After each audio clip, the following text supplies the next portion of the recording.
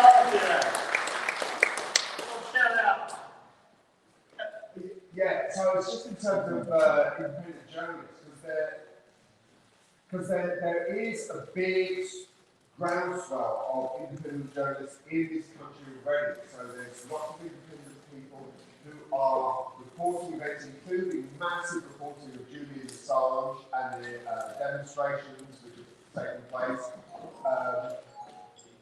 Individuals and small groups are operating completely independently, using mobile phones, technology, recording it quite extensively.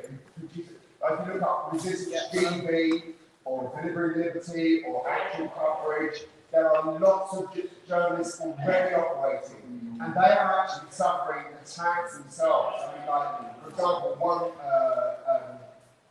and actually I just want to make a point as well about the establishment relationship with journalism.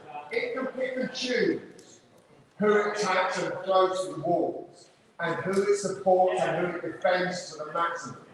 So, just a week or so ago, I was at a court hearing where 5 people were prosecuted for, I can't remember what the charge was, but some sort of like devastating threat, threatening behaviour against an influential journalist who was Nick Watt. You can look this up on the alternative media. Basically, So is that a question? So, I did say that I would like to make a point about that, if that's okay. So it's not much longer. No, okay, I'll just be quick. But I highly recommend this. So this guy he was shouted at, he was called a traitor for working in the BBC, as he should be called a traitor, as he walked through a demonstration. As a result of this, 5 people who he didn't even touch, who he couldn't even recognise, were just been found guilty. Okay? The judge held this guy's feelings to the maximum level. So if he just felt anything of discomfort, it was unacceptable. And yet Julian Assange, independent journalists, are absolutely attacked, routinely arrested, roughed up. I've seen lots of footage of journalists being beaten up by police. and security and stuff like this. It's happening here, but we have the power in our hand. We can use these things. There are independent platforms. Brand New Tube, BitChute, Odyssey is available. We can do it now. It's already happening. It's already massive. And you're very welcome to write for the word. Right, Let's see you afterwards. There's some food arrived out there. I don't know whether you have to pay for it or not, but it's one of our lots. So, mass exodus, we've all got. Comrades, Lizzie Fletcher. You know her? Yeah. It's just because I'm quite young. So I was a journalist, and I believed everything I was educated to believe, same as all of us, that the spaghetti tree was true. Do you remember? Does anybody remember the spaghetti tree? You know, War of Worlds. So the thing is that shouldn't the spaghetti tree and the War of the Worlds, which when it was read out on Radio 4, so many people panicked because they thought that we were being invaded by aliens. So doesn't that just tell you that whatever narrative they put out, the majority of the population of this country, at least if not every population across the planet, believes it as fact? So you know what you're up against with the media, with the mainstream media. So I knew that everybody, almost everybody in the government is corrupt. Almost everybody at the top of the business is corrupt. Everybody, nearly everybody is corrupted. So what do you do to combat that? Like Stella said, Julian Assange there were no charges brought against him whatsoever. No charges. Yet people still now come up with the lie that he did something with a woman in another country. Right? So, if we can't even combat that story, if people can't even learn that that is a lie, then how do we expect mainstream media to help us do anything else? So, there is an alternative. There's Impress, which is the Independent Media Press Regulator, and they have a lot of members of the independent media. And it's the Pressing Unity News Network. That's fine. So yes, well I'll get on to, I'm Unity News, and David Blues is Unity News Network, and they are right-wing. They were generally members of UKIP, and they were generally for Brexit. Whereas Unity News is a little bit different. But anyway, we are all regulated by Impress. So we have a duty. If anybody of you thought that we were telling you a lie, you can take us to Impress, and we will be shut down if we told you a lie. Right? So the mainstream media has no such. They look at themselves, they investigate themselves, and they deem themselves innocent. And you know, whatever you said gets swept under the carpet. So Julian Assange spent 8 years in the Ecuadorian embassy, 10? 7, I'm sorry. You know, like that was so long ago, because now he's in prison with no charges in a maximum security prison, for God's sake. Exactly. So what I wanted to say about the media is the Independent Media Association, which is actually lefty media. Yes, we're all generally lefty media, but there are 64 of us at the moment, and we all work together to produce media that is diverse and covers a lot of different subjects, including comrades, the Manchester Mutual, Comrade Mal. So we are all joining together as a lefty media, but we're also talking to UNN, Unity News Network, who are on the right, and seeking, because we're still working class people. Completely. They can define themselves. Everybody's coming for all of us. So I would just like to say that listen to what Ian Hodson says. Really, it's going to be the grassroots, organised through the unions, join the union. We, for our part, we promote all actions and events like this. I've spent the entire day, I've spent a month, as has Alan and the Word, organising this event today. And we've allowed Piers Corbett and his group to speak. I want to say someone tried to smash the microphone. We've let them come on stage. Someone tried to smash the microphone. I'm not saying it was you. Anyway, everybody deserves to have their voices heard. They do.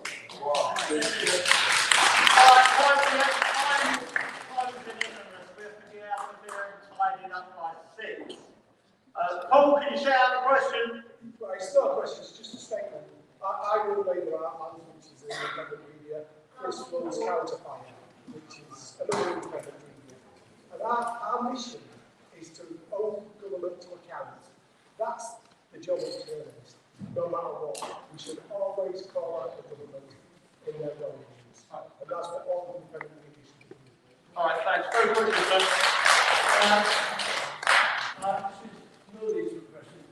I've worked in Israel for 13 years. I've been there almost 40 times.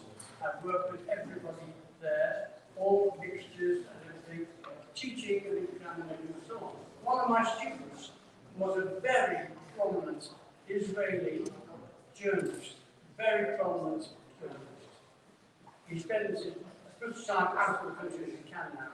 But I asked him, does the Israeli government censor you? Does it say you can't do that, you must do this? He said no, it doesn't need to.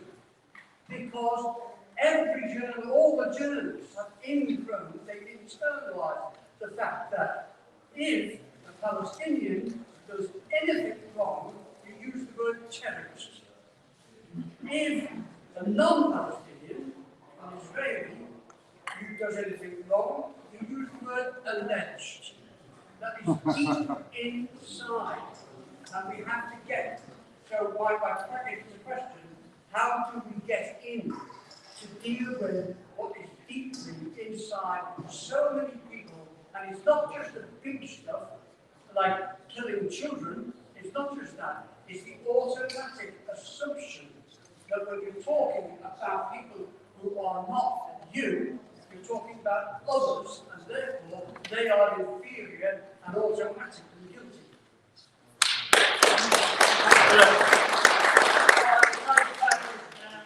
Justin, you're there. Catherine, are you around? Catherine Armitage? Yeah, you want to find time is limited. Thanks, Stella.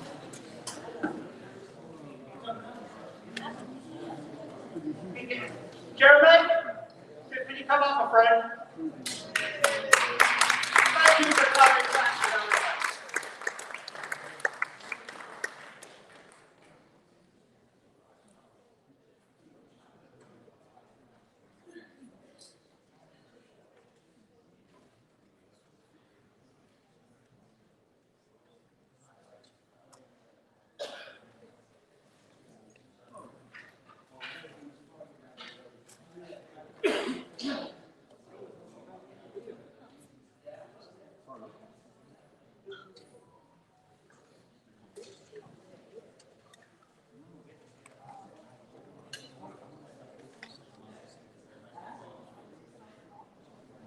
I think we're ready to start. Catherine Armitage, when you're ready, when you've had your turn.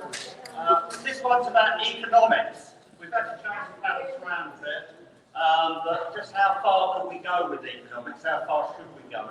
What have they stolen from us, and what do we need to get back? So we'll start with Justin and then Jeremy. Thank you very much. Can you hear me all? Okay.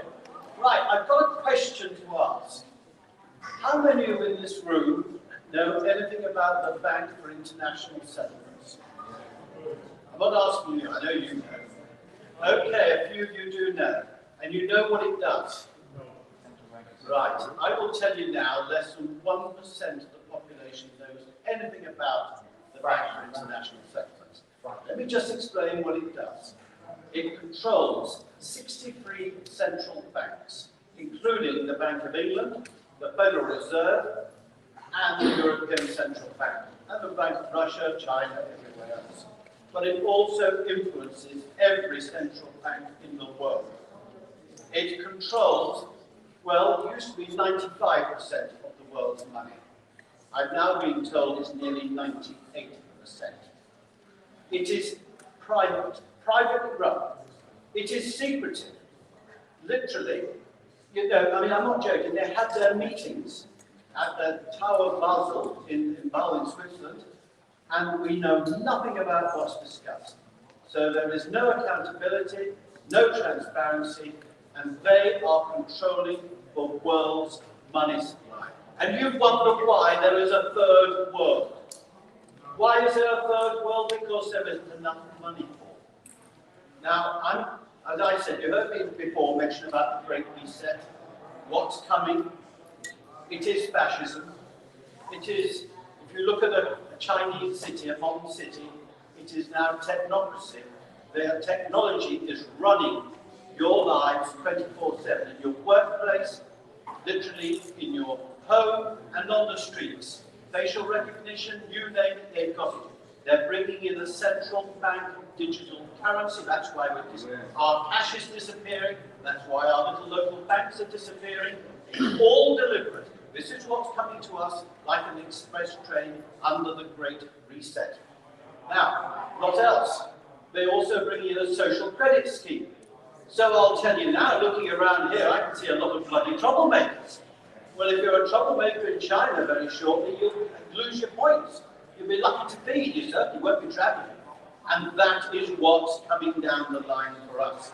There is a mega tsunami of bad news, economic news on the way. I've been told it's coming probably within 10 weeks. There's a thing called this is quite serious. I hope everyone is now waking up to what's going on. There is a thing called the derivatives market, or the derivatives debt bond, or time bond.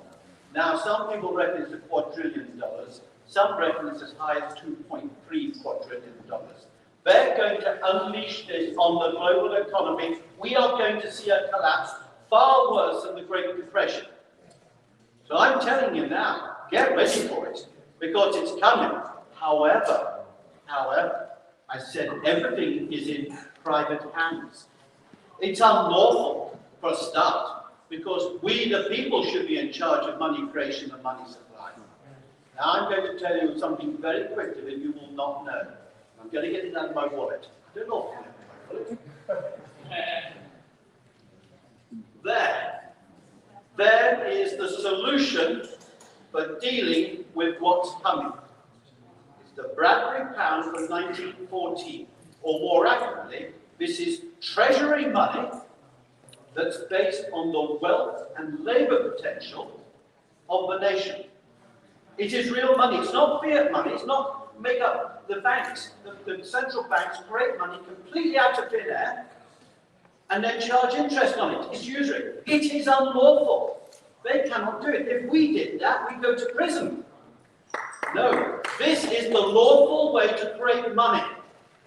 And we would, honestly, we would never have any problems at all in our communities, because we would be creating money based on our wealth. And under the Office of National Statistics, our combined asset and labour potential is around £30 trillion. So we could create £1, 2 or 3 trillion debt-free, interest-free money for our education, for our hospitals, for our elderly, for all the services we value. This could be done. And I've got a surprise for you. Jeremy knew this. In 2013, he signed an early day motion to bring back the Bradbury pound. Now I'm hoping, now I've got Jeremy on the platform with me, I'm hoping we can start a new movement, because trust me, we do need a new movement, because Starmer is a complete waste of bloody time. He's part of the establishment, he's part of the City of London. You know, there's a guy sitting in the chamber called a city remembrancer who actually looks after the interests of the City of London for our MPs. That's why our MPs won't go near the Bradbury pound, because this is the secret weapon for us, the people. We talk about a peasant revolt. Here it is, the Bradbury Pound bringing in sovereign money, real money, to fund all our services. And if we do that, the Great Britain is buggered, the international bankers are buggered, and I will tell you now, all those megalomaniac billionaires will piss off. Sorry, anyway, there it is, the Bradbury Pound. Now, honestly, Jeremy, we need to talk about this, because I know you signed it. We've got to work together to bring this and make this a reality. Sorry, I'm going over my time. Thank you, Justin. All right, and thank you so. Let's put a question, and it has to be a question because we're getting out of time. Just wanted to know, the Bradbury Pound, very interesting. What's it backed by? Backed by the assets of the country and the labour potential. That's solid. That's worth something. When a central bank does it, there's nothing behind it. And if you go for gold, forget it, because there's not enough gold in the world to back our economy. All right, guys, we've got only 15, 20 minutes. We have to get out of here. So, do you want to do this now?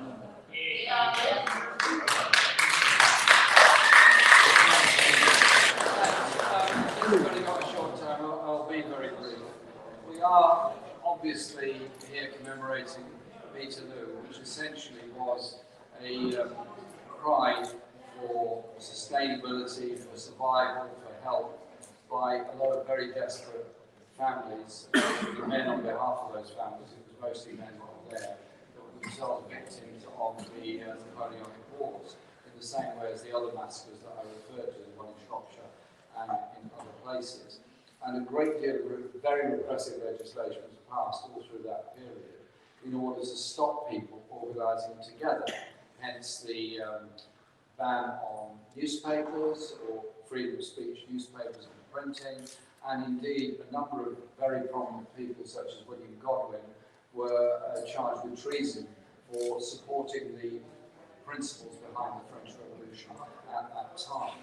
And so I think the studies in history of that part of the late 18th, early 19th century are very, very important, because they, whilst there was massive oppression, while there were people executed, large numbers deported to Australia, it also did found the idea of general trade unions rather than the craft unions that had gone before. That's where the Grand National Consolidated Trade Union came from, which later morphed into other things. And you think in Manchester, 1819, Peterloo Massacre, 1868, Manchester hosted the foundation of the Trade Union Congress, so the bringing together of all trade unions across Britain. Now, people may have lots of analysis and issues about that, but I think that's a sign of what happened in the sense of labour movement organisation around economic demands, around wage levels, around poverty, and around the provision of services. The Poor Law was passed after that, 1832.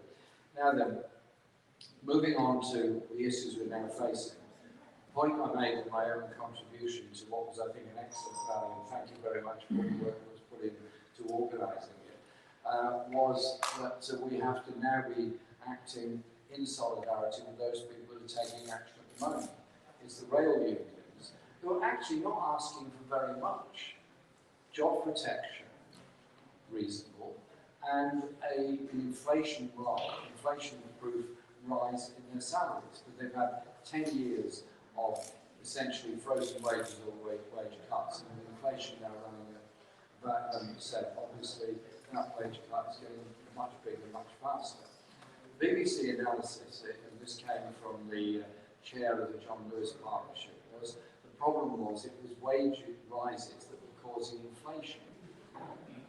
I mean, I can't replay on my radio, so I sat there and thought, what is this nonsense? Where does this nonsense come from? Wages as a proportion of income are going down across the whole piece. Obviously, exceptions are here and there, but generally speaking, wages are going down. We are moving into a recession. No way is that the product of excessive, if there is such a thing, wage claims. It's a product of profiteering from the biggest companies. It's a product of tax avoidance and tax evasion. And we're moving into a grotesquely unequal society.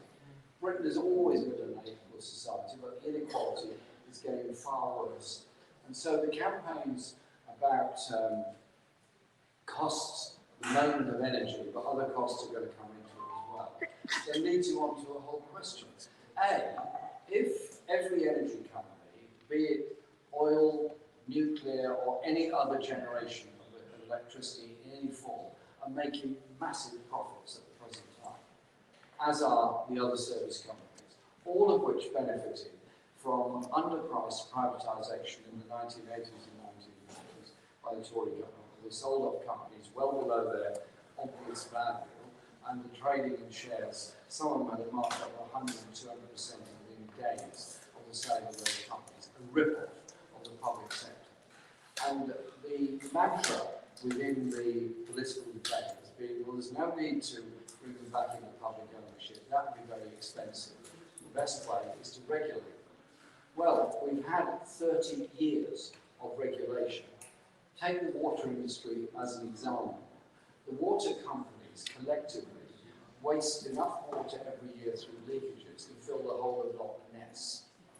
Now, if any of you have been to see Loch Ness, it's a big place, it's very deep. It's definitely got a monster in it. Definitely. I totally believe that. Let's see it, sorry, Jess. And, well, if it's not there, it'd be a real problem with the tourist industry in Scotland. So, just believe it, okay? But the water companies are making huge, massive profits. Now, the only way forward that I can see is that we should be bringing the natural monopolies back into public ownership. Mail, rail, water, energy, and telecoms.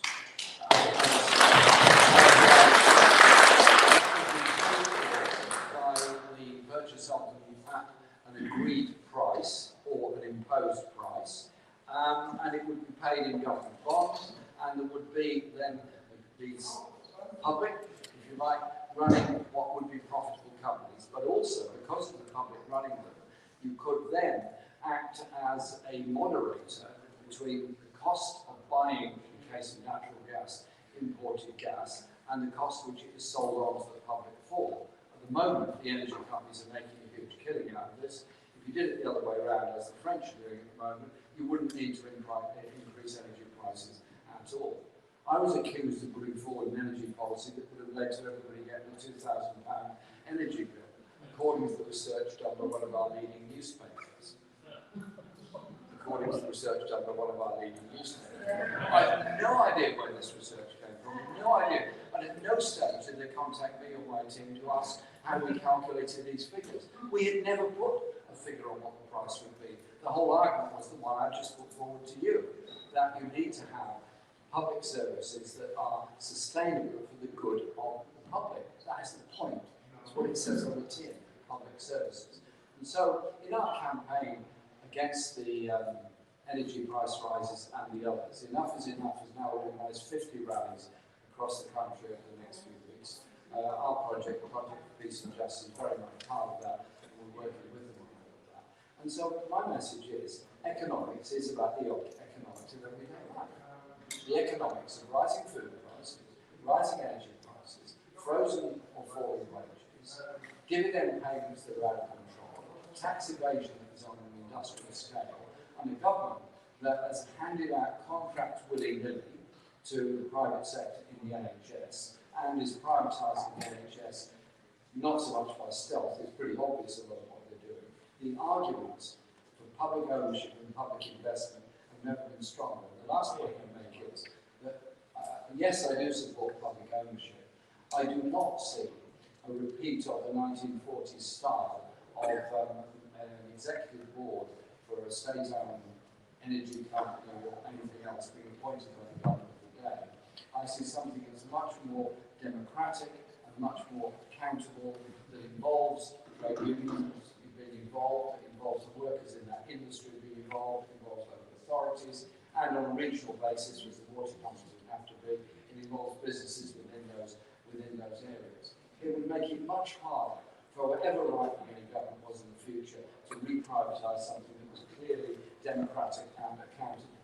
And I just remember the sad reflection that when the Tories started trying to privatise electricity, I remember standing outside the electricity showroom, London Electricity Board showroom on the Holloway Road, giving out leaflets against privatisation. People come up to me and say, why? What are you complaining about? I said, well, I don't want it privatised. Well, who owns it now? I said, well, it's publicly owned. Is it? There was no concept, because the relationship between the consumer and the board, the electricity board in that case, was like any other consumer's relationship with a company that you're in contract with. And so it is about making ownership democratic. It's about making society more democratic and making those that run those companies much more accountable. And so I just think in this campaign over the next few months, we've got to be out there on all those demands, but also making demand about democratic control and ownership of these places. They've been stolen from us. Let's get them back. Let's campaign for public ownership. Thank you.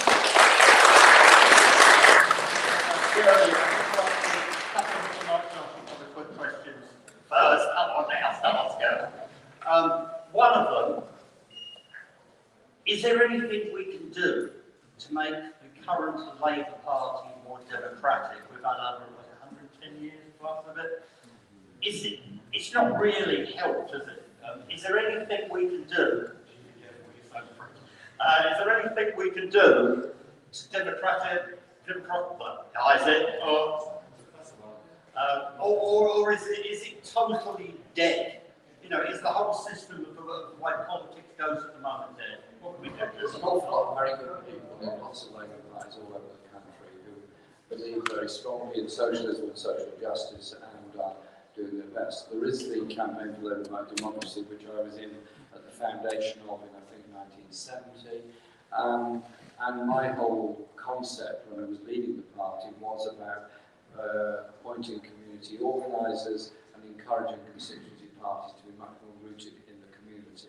The way we change politics in this country isn't by 3 weeks of a debate about management of the economy during an election campaign. It's about the empowerment of people in the first place, and that's the whole concept that I had behind it. I'm beyond sad that the first thing that was done after I stepped down as leader was that the community organising department was shut down and the community organisers were all dismissed. So they were very good people who were doing a very good job in working with people in food banks, in campaigns and all sorts of things. That surely is what we have to do, and is what we're doing in our project. It's what Eli, Enough is Enough, is doing. Yes, there has to be a campaign for democracy. Is it hard? Yes, it is hard. It is very hard. But politics isn't just about what happens in any political party or indeed in Parliament. Politics is what happens outside. Those that were massacred and were attacked at Peterloo in 1819 actually were a political force that brought about massive changes later on, as were all the others. Toll Brother Martins probably thought, my God, that's the end of everything. In reality, they were the tinderbox which developed trade unions as a whole, only 10, 15 years later. And so it is about what we do. I would say, next few months, just concentrate absolutely on supporting those people in the industries that I've mentioned, in the campaigns that they've got. A lot of people are going to come together around that. From that grows a massive movement demanding social change.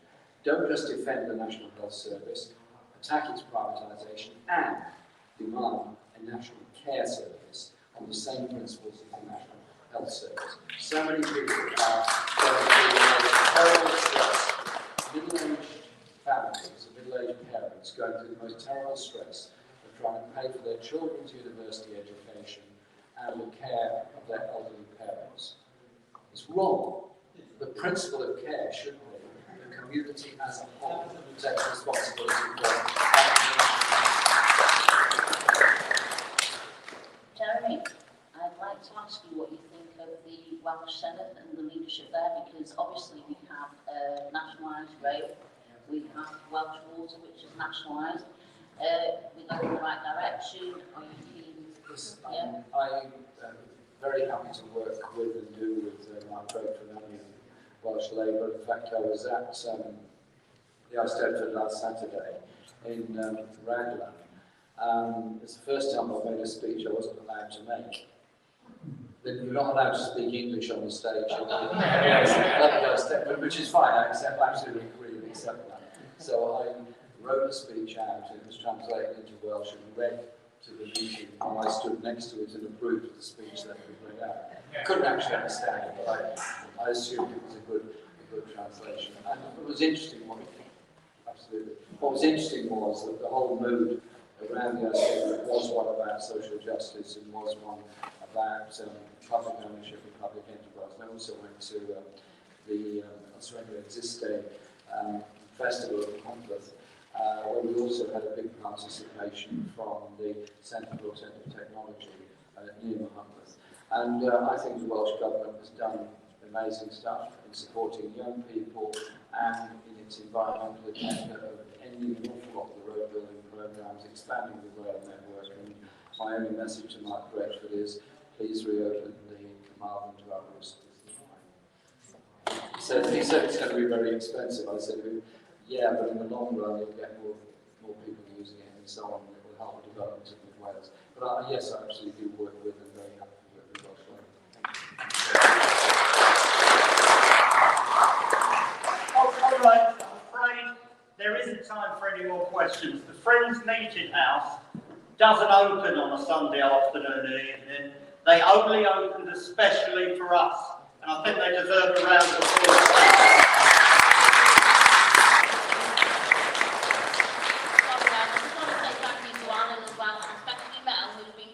All day in the background, and everybody that's organised Could I second that? I was thanking the Friends Meeting House, not just for today, but I've been in this place many times over a lot of years. They're always the most helpful and accommodating people possible and give space and facilities for peace organisations and everybody else. So thanks to them. And Alan, thank you for the event today.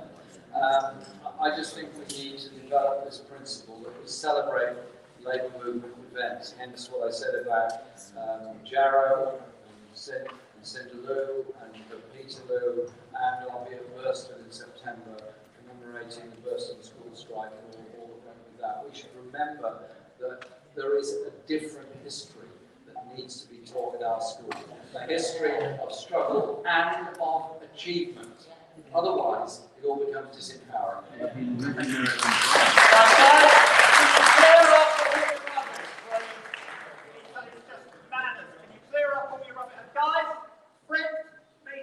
We go to Britain's Protection at 6:30 for the Assange Family Film Show. The Britain's Protection pub, just down the road there, only about 100 yards, 6:30 it starts. Okay?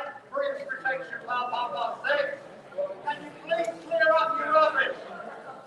Can you please clear up everything? It's just vanity.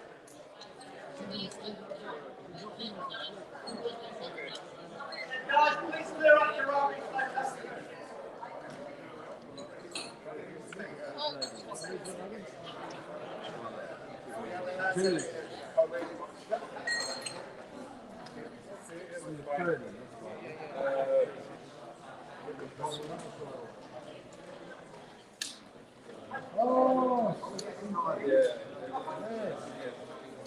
Please clear up the rubbish everywhere, guys. It's only manners. Come on.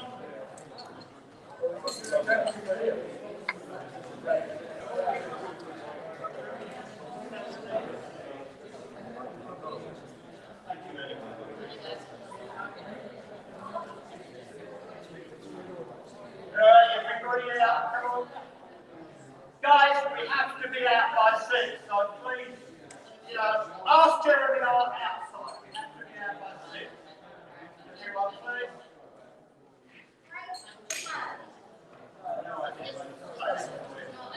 You guys, we have to be out by 6. You might be at the work.